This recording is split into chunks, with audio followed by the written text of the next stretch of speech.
Voice of America کے Washington studios میں آپ سب کو خوش آمدید. آپ دیکھ رہے ہیں پروگرام ویو 360 اور میں ہوں اسد اللہ خالد. امریکہ کے صدارتی انتخابات میں اب 5 ماہ سے کم کا عرصہ رہ گیا ہے.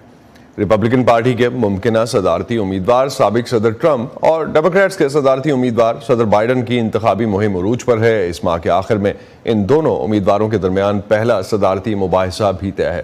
لیکن اس انتخابی مہم میں جہاں ایک طرف سابق صدر ٹرمپ اپنے اوپر ہونے والے مقدمات سے نمٹ رہے ہیں تو دوسری طرف صدر بائیڈن کو اپنی اسرائیل پالیسی اور کئی دوسرے ایشوز پر ووٹرز کی ناراضگی کا سامنا ہے. آج کے پروگرام میں ہم فوکس کریں گے کہ دونوں صدارتی امیدواروں کی انتخابی مہم میں اہم ایشوز پر ان کا موقف کیا ہے اور وہ کس طرح نومبر میں ہونے والے انتخابات میں خاص طور سے ان ووٹرز کو اپنی طرف راغب کر سکتے ہیں جن کا ووٹ جیت کے لیے اہم ہے. لیکن پروگرام کو آگے بڑھانے سے پہلے پاکستان سے ایک اہم ڈیولپمنٹ شامل کرتے ہیں. پاکستانی حکومت نے آج مالی سال 2023-24 کے لیے اقتصادی جائزے کے اعداد و شمار جاری کیے ہیں جن کے مطابق پاکستان رواں مالی سال میں اپنے تمام اہم معاشی اہداف حاصل نہیں کر سکا اور ملکی معیشت 24.5% کی مہنگائی کے ساتھ تقریباً 2.38% سے گرو کر سکی. اقتصادی جائزے کے ہائی لائٹس کیا ہیں جانتے ہیں. اسلام آباد سے وائس آف امریکہ کے علی فرقان ہمیں جوائن کر رہے ہیں. علی، کیا ہائی لائٹس ہیں اور کیا بتاتا ہے اس بار کا اکنامک سروے؟ کون سے معاشی اہداف حاصل ہوئے اور کون سے نہیں ہو سکے؟ جی، جو اکنامک سروے کے اہداف سامنے آئے ہیں اس کو دیکھا جائے تو بیشتر جو اہداف ہیں وہ اس سال میں حاصل نہیں ہو سکے ہیں. اگرچہ جو زراعت کا سیکٹر ہے اس نے کچھ بہتر توقع سے زیادہ جو ہے وہ پرفارم کیا اور اہداف سے زیادہ جو ہے وہ حاصل کیا، لیکن خدمات اور صنعتی سیکٹر جو ہے وہ اہداف سے خاصے کم رہے اور بہت کم گروتھ ہوئی، جس کی وجہ سے مجموعی طور پہ پاکستان کی جو رواں سال ہے اس میں جی ڈی پی گروتھ جو ہے وہ ہدف سے کم رہی ہے، جو کہ 2.4% جو ہے وہ اس سال جو ہے وہ ریکارڈ کی گئی ہے. اور اس سال کے لیے جو ہدف رکھا گیا تھا جی ڈی پی کا وہ 3.5% تھا. تو یہ وجوہات جو ہیں وہ سامنے جو اہداف سامنے آئے ہیں اس کے مطابق جو ہے وہ مجموعی طور پہ جو ہدف جو ہے وہ حاصل نہیں ہو سکا. اگر آپ ان کے مختلف سیکٹرز کی بات کریں، جس طریقے سے میں نے آپ کو کہا کہ صنعتی سیکٹر جو ہے اس نے خاصا کم ہدف سے پرفارم کیا اور 3.4% کا جو ہدف تھا اس کے مقابلے میں صرف 1.2% جو ہے وہ گروتھ جو ہے وہ سامنے آئی. اور اسی طریقے سے اگر بڑی جو صنعت ہے، لارج اسکیل جو مینوفیکچرنگ صنعت ہے، اس کا ہدف 3.2% تھا جو کہ صرف 1.1% جو ہے وہ رہا. تو یہ وہ وجوہات کی جن کی وجہ سے جو ہے وہ ہدف جو ہے وہ حاصل نہیں ہو سکتا. مہنگائی ایک اور بڑی وجہ جو ہے وہ رہی اور اس سال مہنگائی کا جو ہدف 21% کے قریب رکھا گیا تھا جو کہ بہت بڑا تھا اور اس کے اوپر جب یہ ہدف رکھا گیا تو خاص تنقید کی گئی تھی کہ اس ہدف کے ساتھ جو ہے وہ لوگوں کو مشکلات اس سے بھی بڑھ کے جو ہے وہ مہنگائی ریکارڈ کی گئی اور 24% تک جو ہے وہ مہنگائی جو ہے وہ رہی اس سال میں. اور یہ وجوہات ہیں کہ اس سال جو ہے مجموعی طور پہ جی ڈی پی کا جو ہدف ہے وہ بھی حاصل. علی، ایک چیز اہم رہی ہے اسلام آباد سے، چونکہ آپ ہمارے ساتھ ہیں تو اس پہ بھی اگر ہمیں بتاتے چلیں، وزیر اعظم کا چائنا کا دورہ جو ہے اور آئی ایم ایف کے ساتھ اس وقت نیگوسیشنز بھی چل رہی ہیں. بجٹ کے معاملات میں یہ کتنے اہم ہیں دونوں چیزیں اور فیکٹرز؟ آئی ایم ایف کہاں تک ان چیزوں کو مان رہا ہے اور چائنا کے دورے سے کیا توقعات تھیں وہ پوری ہوئیں وزیر اعظم کی؟ جی، اس سال اب جبکہ حکومت نیا بجٹ جو ہے وہ دینے جا رہی ہے، کل یہ بجٹ جو ہے وہ آئے گا اور اس کے ساتھ ساتھ آئی ایم ایف کے ساتھ جو ہے وہ نئے معاہدے کی طرف پاکستان جو ہے وہ جا رہا ہے. تو اگر ہم بجٹ کے نئے اہداف کو دیکھیں جو کہ ابھی سامنے آ رہے ہیں تو ہم یہ کہہ سکتے ہیں کہ اگلا سال بھی حکومت کے لیے کوئی بہت آسان نہیں ہوگا. اگرچہ یہ جو سال تھا، حالیہ سال، اس میں بھی مشکل صورتحال رہی کیونکہ یہ آپ کو معلوم ہے پاکستان میں پولیٹیکل ٹرانزیشن کا سال تھا. 3 حکومتیں جو ہے وہ اس سال میں رہی، پہلے بھی کی حکومت تھی، پھر نگران حکومت رہی اور اب جو ہے وہ شہباز شریف کی قیادت میں مسلم لیگ نون کی اتحادی حکومت ہے. تو یہ ایک وجہ تھی اس سال میں. وہ اگلے سال میں یقیناً جو ہے وہ اس صورتحال کچھ مختلف ہوگی. اس کے ساتھ ساتھ اس رواں سال جو ہے مہنگائی کا ہدف بہت بڑا رہا اور اگلے سال جو مہنگائی کا ہدف ہے وہ قریب 12% رکھا جا رہا ہے جو پچھلے سال 21% رکھا گیا تھا اور 24% جو ہے وہ ریکارڈ کی گئی. تو ایک میجر ٹرانزیشن اور ایک میجر کمی جو اگلے سال کے ہم مہنگائی کے ٹارگٹس میں دیکھ رہے ہیں، لیٹس ہوپ وہ کس طرح سے دیکھتے ہیں آگے پوری ہوتی ہے. انفیکٹ علی، بہت شکریہ. آپ ہمیں بتا رہے تھے اسلام آباد میں اکنامک سروے ریلیز ہوا ہے اور اس وقت جو اعداد و شمار اکنامک سروے کے سامنے آئے تھے وہ آپ ہم سے شیئر کر رہے تھے. کراچی چلتے ہیں. मोहम्मद साकिब हमारे साथ हैं। एक जो बहुत बड़ा चैलेंज हमने देखा इस साल के लिए वो महंगाई था साकिब, और पाकिस्तान ने जो हम मई के नंबर्स देख रहे हैं, मई में ऑल ऑफ अ सडन हमने देखा बहुत ज़्यादा डिफरेंस आया। महंगाई के नंबर्स 11.8% पर जो है वो CPI रिकॉर्ड की गई मई के लिए, लेकिन ओवरऑल 24.5% है महंगाई अभी भी साल की जो एवरेज, या पहले 10 माह की या 11 माह की जो एवरेज आई होगी अब तक। स्टेट बैंक ने 1.5% कमी कर दी है शरह सूद में। कराची में क्या सेंटिमेंट है, और ख़ास तौर पे बजट प्रपोजल्स के हवाले से क्या बात हो रही है कराची में? असद, इस वक्त तमाम लोगों की नज़रें जो है यकीनी तौर पर बजट पर हैं, जो कि इसी हफ्ते पेश किया जाना है। और इस वक्त सिचुएशन ये है कि जब हम आपसे बात कर रहे हैं तो आज इकोनॉमिक सर्वे पेश किया जा रहा है, लेकिन इस वक्त जब हम बजट प्रपोजल्स की बात करते हैं तो जो माहिरीन हैं, जो तज्जियाकार हैं और जो इंडस्ट्री से वाबस्ता लोग हैं कराची में जिनसे हमारी बात हुई, उनका ये कहना है कि वो कोई out of the box solution की कोई ज़्यादा एक्सपेक्टेशंस कर नहीं रहे हैं। लेकिन क्योंकि हुकूमत को जिन चीज़ों पर काम करना था गुज़श्ता 1 साल 1.5 साल के अरसे में, वो था टैक्स नेट बढ़ाने का, लेकिन इस हवाले से कोई ख़ास पेशरफ्त नज़र नहीं आ रही है। और इस हवाले से अब भी जो ताजिर दोस्त स्कीम चल रही है FDR की, वो भी कोई ज़्यादा कामयाब नहीं हो सकी, और सिर्फ चंद हज़ार ताजिर ही वॉलंटरली जो है अपने आप को रजिस्टर करवा सके हैं। तो सबसे बड़ा सवाल यही है हुकूमत के लिए कि वो उसके महासिल कहाँ से पूरे होंगे, उसके रेवेन्यूज कहाँ से इकट्ठे। और इसलिए अगर इस दफ़ा अगर हम अभी तक के जो प्रपोजल सामने आए हैं तो उस पर यह कहा जा रहा है कि हुकूमत एक जो नया टारगेट रखने जा रही है वो 12,900 अरब रुपए का है, जो कि रवां साल जो इस वक्त का जो टारगेट है उससे कोई 40 से 42% ज्यादा है। तो अंदाजा साकिब कुछ ओवर एम्बिशियस टारगेट नहीं है ये, कोई ज्यादा अच्छा साल नहीं होगा। एब्सोल्युटली, बिल्कुल ऐसा ही लगता है। बहुत सारे लोग यही कह रहे हैं कि ये ओवर एम्बिशियस होने के साथ साथ ये मुमकिन नजर नहीं आ रहा है कि जब इकोनॉमी से जो है आप एक्सपेक्ट कर लेंगे इस वक्त 2.38 की रफ्तार से ग्रो कर रही है, और आइंदा आने वाले साल में भी जो GDP का टारगेट रखा गया वो 3.6% का रखा गया। ऐसे में जो रेवेन्यू टारगेट है वो 45% कैसे बढ़ेगा? इन्फ्लेशन का टारगेट 12% है, FBR का कहना है कि 12% हमें वहां से मिल जाएगा। लेकिन इसके अलावा जो है पेट्रोलियम लीवी आयद करने की बात की जा रही है। पेट्रोलियम लीवी लगता है ऐसा है कि 20 से 30 रुपए मजीद फी लीटर बढ़ा दी जाएगी, जो कि इस वक्त 60 रुपए है। और एक और तजवीज़ के मुताबिक जो जनरल सेल्स टैक्स है, जो कि मुख्तलिफ अशिया मुख्तलिफ जो आम रोज़मर्रा के इस्तेमाल की अशिया होती हैं, उन पर इस वक्त GST की शरह 18% है और इसको भी बढ़ाकर 19% की जा रही है। तो ये जो प्रपोजल्स हैं टैक्स बढ़ाने के लिए किस तरह से साकिब कारआमद होंगी? कल जब बजट आएगा तो उस हवाले से हम फर्दर आपसे भी बात करेंगे और जायज़ा लेंगे इस प्रोग्राम में भी कि किस तरह से नए आने वाले माली साल का जो बजट है वो किस तरह से पाकिस्तान को एक लेआउट दे सकता है, एक प्लान दे सकता है कि पाकिस्तान इन मुआशी मुश्किलात से बाहर आए। बहुत शुक्रिया साकिब आपका, आप हमारे साथ थे कराची से। Thank you.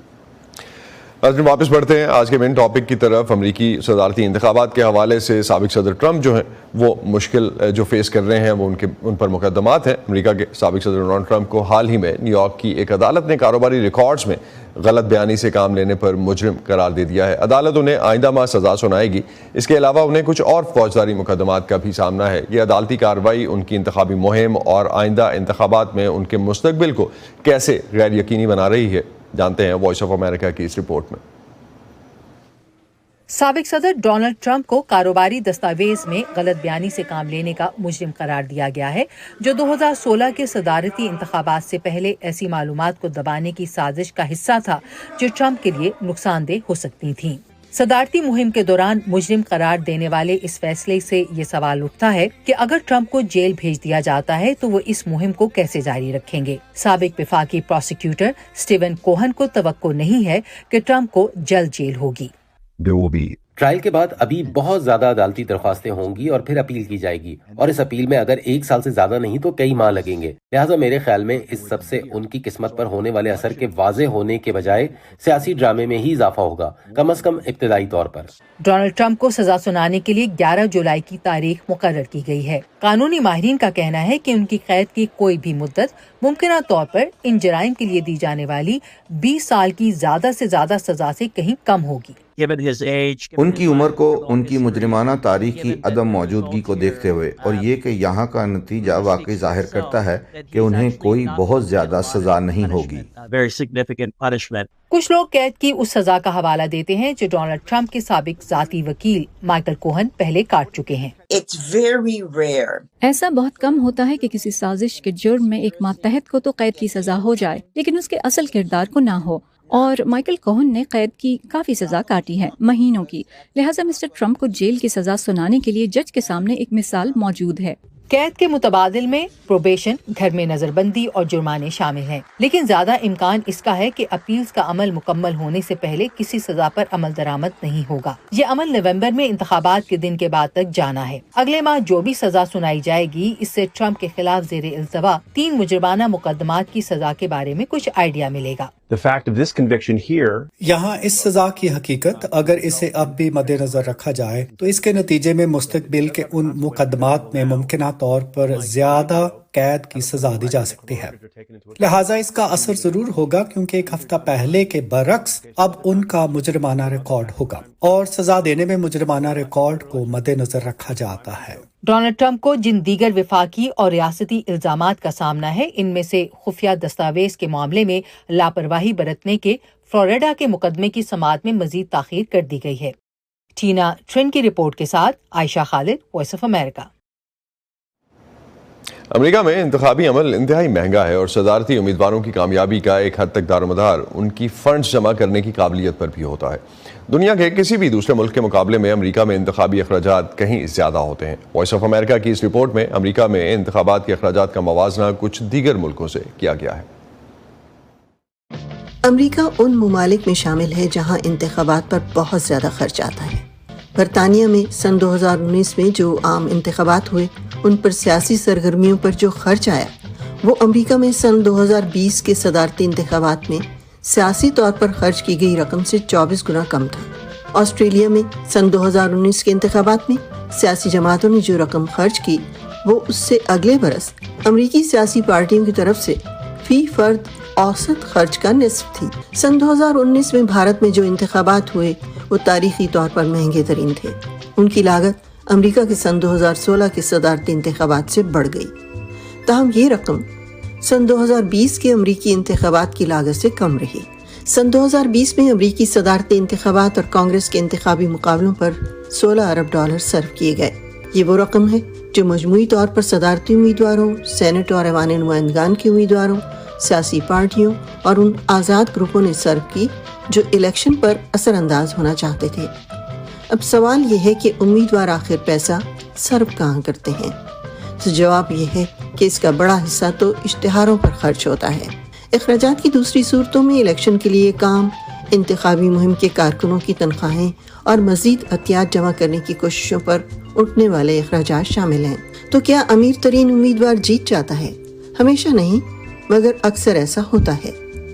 सन 2022 में अमेरिका के वस्त मुद्दती या मिड टर्म इलेक्शंस में ऐवान नुमाइंदगान में 93% वो उम्मीदवार कामयाब हुए जिन्होंने सबसे ज्यादा पैसा खर्च किया, जबकि सेनेट में जीतने वाले 82% वो उम्मीदवार थे जिन्होंने सबसे ज्यादा रकम खर्च की। लेकिन पैसे पर ये इन्हिसार इलेक्शन जीतने के साथ खत्म नहीं होता, बल्कि मुंतखब ओहदेदार उन दिनों जमा किए गए एहतियात का कुछ हिस्सा बाकायदगी से अपनी आइंदा इंतखाबी मुहिम पर सर्व करना शुरू कर देते हैं। फॉसिल फ्यूल या मादनियाती ज़राए से हासिल होने वाली तवानाई और माहौलियाती तब्दीली से निमटने के लिए साफ तवानाई की तरफ मुंतकली के बारे में अमरीकी सदर बाइडन और साबिक सदर ट्रंप के नज़रियात बहुत मुख्तलिफ हैं। वॉइस ऑफ अमेरिका की इस रिपोर्ट में जायजा लिया गया है कि दोनों उम्मीदवार मुंतखब होने के बाद इस बारे में अपना एजेंडा कैसे आगे बढ़ाएंगे। अपने मनसब पर फाइज रहने के अरसे में सदर जो बाइडन माहौलियाती तब्दीली या क्लाइमेट चेंज के बारे में अपने नजरियात वाजे कर चुके हैं। हमने जब से सदारत संभाली है, मेरी इंतजामिया और अमेरिका ने न सिर्फ हमारे अपने लिए बल्कि पूरी इंसानियत के लिए इस बहरान को बका का एक हकीकी खतरा जाना है। सदर बाइडन ने शमसी तवानाई और हवा से पैदा होने वाली तवानाई समेत एनर्जी के मुतबादिल जराए पर जोर दिया है। انہوں نے وفاقی زمین پر تیل اور گیس پیدا کرنے پر حد بھی مقرر کی ہے۔ ماحولیاتی تبدیلی کے کارکن اس سے زیادہ چاہتے ہیں۔ ماحولیاتی تبدیلی سے ہٹ کر بھی امریکہ کے مغرب میں بہت سے ایسے پرندوں اور جانوروں کی اقسام ہیں جنہیں تیل کے لیے کھدائی سے بہت نقصان پہنچا ہے۔ اگر فوسل فیول کو واقعتاً بتدریج کم نہ کیا گیا تو محض صاف توانائی میں اضافے سے فرق نہیں پڑے گا۔ کولن کہتے ہیں اگر بائیڈن ماحول دوست لوگوں کے ووٹ چاہتے ہیں تو انہیں مزید تبدیلیاں کرنا ہوں گی۔ یہ بہت ضروری ہے کہ وہ ایسا اقدام کریں جس سے ظاہر ہو کہ واقعتاً معدنی ایندھن کے خلاف اقدامات اٹھانے پر آمادہ ہیں، کیونکہ یہی بات ماحولیات کے حامیوں کو حقیقتاً تحریک دلائے گی۔ شاید یہی چیز نومبر میں ان کے لیے ووٹ ڈالنے میں ان کی ہچکچاہٹ کو دور کرے اور وہ اپنے دوستوں کو ساتھ لے کر ووٹ کے لیے دروازوں پر دستک دیں۔ سابق صدر ڈونلڈ ٹرمپ کا وائٹ ہاؤس میں واپس آنے کے بعد کا ایجنڈا انتہائی مختلف ہے۔ ہم ڈرلنگ کریں گے، فوری ڈرلنگ کریں گے، کھدائی کیجیے، کھدائی۔ امریکی سینٹ میں فائنانس اور بجٹ کمیٹیز اس بارے میں چھان بین کر رہی ہیں کہ ٹرمپ نے اطلاعات کے مطابق تیل کی کمپنیوں کو یہ پیشکش کی ہے کہ اگر ان کی انتخابی مہم کے لیے $1 ارب عطیات میں دیے جائیں تو وہ صدر منتخب ہونے کے بعد موسمیاتی تبدیلی سے متعلق تمام ضابطے ختم کر دیں گے۔ غیر سرکاری تنظیم ویسٹرن انرجی الائنس کی صدر کیتھلین سگیما کہتی ہیں جو بات یقینی ہے وہ یہ کہ صدر ٹرمپ کے دور میں تیل اور گیس کی صنعت نے بہت ترقی کی ہے۔ صدر ٹرمپ نے ملکی تیل اور قدرتی گیس کی بہت مدد کی اور امریکہ کو توانائی کے میدان میں سپر پاور بنانے کی کوشش کی اور ہم نے یہ مقام حاصل کیا۔ لیکن صدر بائیڈن پر توانائی کی صنعت کی تنقید کے باوجود کیتھلین کہتی ہیں کہ جو بھی وائٹ ہاؤس کا فاتح ہوا یہ صنعت اس کے ساتھ کام کرنے کو تیار ہوگی۔ ہمیں امید ہے کہ بائیڈن انتظامیہ اگر دوبارہ منتخب ہو گئی اور پہلی مدت صدارت میں وہ جتنے ضابطے ہو سکے عائد کر چکی ہے تو ہو سکتا ہے دوسری مدت میں ایک قدم پیچھے ہٹ جائے۔ ٹرمپ انتظامیہ سے ہمیں توقع ہے کہ وہ ان میں سے کچھ بالکل ختم کر دے گی۔ تجزیہ کار توقع کر رہے ہیں کہ الیکشن کے نتائج کا ملک کے اندر اور عالمی سطح پر اثر ہوگا، جیسا کہ ہو سکتا ہے یہ دنیا میں ماحولیات کے لیے بحیثیت عالمی لیڈر امریکہ کے کردار کو بھی متاثر کرے۔ ویرونیکا بالدریس ایگلیسیس کی رپورٹ کے ساتھ سادیہ زیبران جھا، وائس آف امریکہ۔ امریکی صدارتی انتخابات کے لیے ڈیموکریٹس کے صدارتی امیدوار موجودہ صدر جو بائیڈن اور سابق صدر ڈونلڈ ٹرمپ جو ریپبلکن پارٹی کے امیدوار ہیں ملک کے سیاہ فام ووٹرز کی حمایت حاصل کرنے کی کوشش کر رہے ہیں۔ اگرچہ تاریخی طور پر سیاہ فام امریکی ووٹرز کی اکثریت ڈیموکریٹس کے حق میں ووٹ دیتی رہی ہے، تاہم وائس آف امریکہ کی اس رپورٹ کے مطابق صدر بائیڈن کی پارٹی اس مرتبہ کچھ فکر مند ہے۔ Joe Biden is getting the job done for people just like me. امریکہ میں انتخابی مہم کے دوران کئی سیاسی اشتہارات بھی نشر کیے جا رہے ہیں۔ صرف مئی کے مہینے میں ایک میڈیا پیکج پر $1.40 صرف کیے گئے اور ان اشتہارات کا بڑا مقصد ان ووٹروں کی توجہ حاصل کرنا ہے جو غیر سفید فام ہیں، اور ان کالجوں اور یونیورسٹیوں کے لیے $16 ارب سے زیادہ کے فنڈز کا اعلان کیا گیا ہے جہاں تاریخی طور پر سیاہ فام طلباء کی اکثریت ہے، جبکہ صدر بائیڈن کے ایک سینئر مشیر اسٹیو بینجمن اسے غیر معمولی قرار دیتے ہیں۔ اور صدر بائیڈن نے museum of African American history کی 70ویں سالگرہ کے موقع پر جسے تعلیم کے حقوق کے لیے جیت کا سنگ میل خیال کیا جاتا ہے اپنے خطاب میں کہا، میرے پیشرو اور میگا کے گہرے دوست اب تنوع، مساوات اور امریکہ بھر میں سب کو شامل کرنے کی مخالفت کر رہے ہیں۔ انہیں یہ ملک سب کے لیے نہیں، صرف کچھ لوگوں کے لیے چاہیے۔ سن 2020 میں سیاہ فام امریکی ووٹروں کی مدد سے بائیڈن سابق صدر ٹرمپ کو شکست دینے میں کامیاب ہوئے۔ وہ اب بھی ان کی حمایت کرتے ہیں، لیکن رائے عامہ کے حالیہ جائزوں سے ظاہر ہوتا ہے کہ اب سیاہ فام نوجوان ووٹر ٹرمپ کا انتخاب کر رہے ہیں۔ ایک کیفے کی مالک شانا گرے انہی میں سے ایک ہیں۔ ڈیموکریٹک پارٹی نے نہ صرف یہ فرض کر لیا ہے کہ سیاہ فام امریکی ووٹرز ان کے حامی رہیں گے، بلکہ انہوں نے سیاہ فام ووٹرز کی توہین کی ہے۔ ڈونلڈ ٹرمپ اپنی قانونی مشکلات کا حوالہ دے کر سیاہ فام امریکی ووٹروں کو مائل کرتے رہے ہیں۔ تب مجھ پر دوسری، تیسری اور چوتھی مرتبہ فرد جرم عائد کر دی گئی اور بہت سے لوگوں نے کہا یہی وجہ ہے کہ سیاہ فام امریکی مجھے پسند کرتے ہیں، کیونکہ انہیں بھی بہت چوٹ پہنچی ہے اور ان کے ساتھ بھی امتیازی سلوک ہوا ہے۔ مگ شاٹ پولیس اسٹیشن پر لی گئی تصویر ہم سب نے دیکھی اور آپ جانیے اسے سب سے زیادہ کس نے اپنا جانا؟ سیاہ فام لوگوں نے۔ یہ ناقابل یقین ہے۔ साबिक सदर ट्रंप ने अपने साबिक हरीफों को अपनी इंतखाबी मुहिम की टीम का हिस्सा बना लिया है। उन्हीं में अमरीकी सेनेटर टिम स्कॉट भी हैं, जो साबिक सदारती उम्मीदवार हैं। हमारे पास मौका है कि न सिर्फ अपना पैसा बचाएं बल्कि अपने बच्चों की परवरिश भी करें। इसी दौरान सदर बाइडन स्याह फार्म वोटरों तक अपना पैगाम पहुंचाने का सिलसिला जारी रखे हुए हैं। कुछ अर्सा पहले उन्होंने शहरी हकूक के लंबरदार मार्टिन लूथर किंग जूनियर ने जिस यूनिवर्सिटी से तालीम हासिल की, उसके तमाम स्याह फार्म मर्द तलबा से खिताब किया। देखना यह है कि अब जबकि इंतखाबात में 6 माह से भी कम वक्त रह गया है, क्या ये कोशिशें कामयाब हो सकेंगी? कैरोलिन परसूटी के साथ नदीम याकूब, वॉइस ऑफ अमेरिका। बाइडन इंतजामिया ने साबिक अमरीकी फौजियों को सेहत की देखभाल के लिए $5.5 अरब से ज्यादा की मुराद और सहूलतें फराहम की हैं, लेकिन साबिक सदर डोनाल्ड ट्रंप का कहना है कि जब वो व्हाइट हाउस में थे तो साबिक फौजियों के हालात बेहतर थे। वॉइस ऑफ अमेरिका की रिपोर्ट। अमेरिका के तकरीबन 8,90,000 साबिक फौजी अपने फराइज की अदायगी करते हुए जहरीले मादों से मुतासिर हुए हैं और वो पहले ही promise to address comprehensive toxics यानी पैक्ट एक्ट से मुस्तफीद हो चुके हैं। इस कानून पर सदर बाइडन ने 2022 में दस्तखत किए थे और इसका मकसद मुतासरा अफराद और बच जाने वालों के लिए सेहत की देखभाल और फवायद यानी हेल्थ केयर और बेनिफिट्स में इजाफा करना था। बाइडन ने बुध के रोज ऐलान किया कि पैक्ट एक्ट के तहत दाखिल किए गए 10 लाख क्लेम्स अब तक मंजूर किए जा चुके हैं। ये अफराद सांस लेने में दुश्वारी, कैंसर और दिमाग के कैंसर जैसे अमराज में लंबे अरसे से मुब्तला हैं। आपको ये साबित करने की जरूरत नहीं है कि आपके इस मरज की वजह आपकी मुलाजमत थी, और पैक्ट एक्ट के नतीजे में आपको अब ये साबित करने की जरूरत नहीं है। बाइडन ने तवज्जो दिलाई कि दोनों पार्टियों की बुनियाद पर 30 से ज्यादा कवानीन उनकी इंतजामिया के तहत मंजूर किए गए। ये कवानीन साबिक फौजियों, उनकी देखभाल करने वालों और जिंदा बच जाने वालों के फायदे के लिए हैं। हमने इन साबिक फौजियों की बेघरी को खत्म करने के लिए वसाइल में इजाफा किया है। इस सिलसिले में हमने ज़हनी सेहत की देखभाल करने वाले सैकड़ों इजाफी अरकान की खिदमात हासिल की हैं और उन्हें तरबियत दी है, खासतौर पर साबिक फौजियों में खुदकुशी के रुझान को खत्म करने के लिए। 2024 के सदारती इंतखाब की दौड़ में बाइडन के रिपब्लिकन हरीफ डोनाल्ड ट्रंप का कहना है कि जब वो सदर थे तो साबिक फौजियों के लिए हालात बहुत बेहतर थे। ट्रंप ने ऑनलाइन वीडियो प्लेटफॉर्म रंबल पर पोस्ट की गई एक वीडियो में अपने इसी दावे पर जोर दिया। ये वीडियो नवंबर में पोस्ट की गई थी। हमारे पास मुल्क में 33,000 साबिक फौजी हैं जो बेघर हैं और बहुत पसमानदा जिंदगी गुजार रहे हैं। मैं कुछ मजीद कहूँ तो ये शर्म की बात है। हमने अपने 4 बरस के दौरे इक़्तिदार में उनकी बहुत मदद की, लेकिन अब वो सब खत्म कर दिया गया है। फराइज संभालने के बाद पहले ही दिन मैं एक एग्जीक्यूटिव ऑर्डर पर दस्तखत करूंगा जिसके तहत बाइडन की इस फंडिंग को रोक दिया जाएगा जो गैर कानूनी गैर मुल्कियों की पनाह और नकलो हमल के लिए इस्तेमाल होती है, और उसके नतीजे में होने वाली उन बचतों के एक हिस्से को जो मैं कर सकता हूँ एक बड़ा हिस्सा है। National association of social workers ने बाइडन और ट्रंप इंतजामिया दोनों के जेर इंतजाम साबिक फौजियों की फलाह बहबूद के लिए किए गए इक़दामात में बेहतरी की तारीफ की है।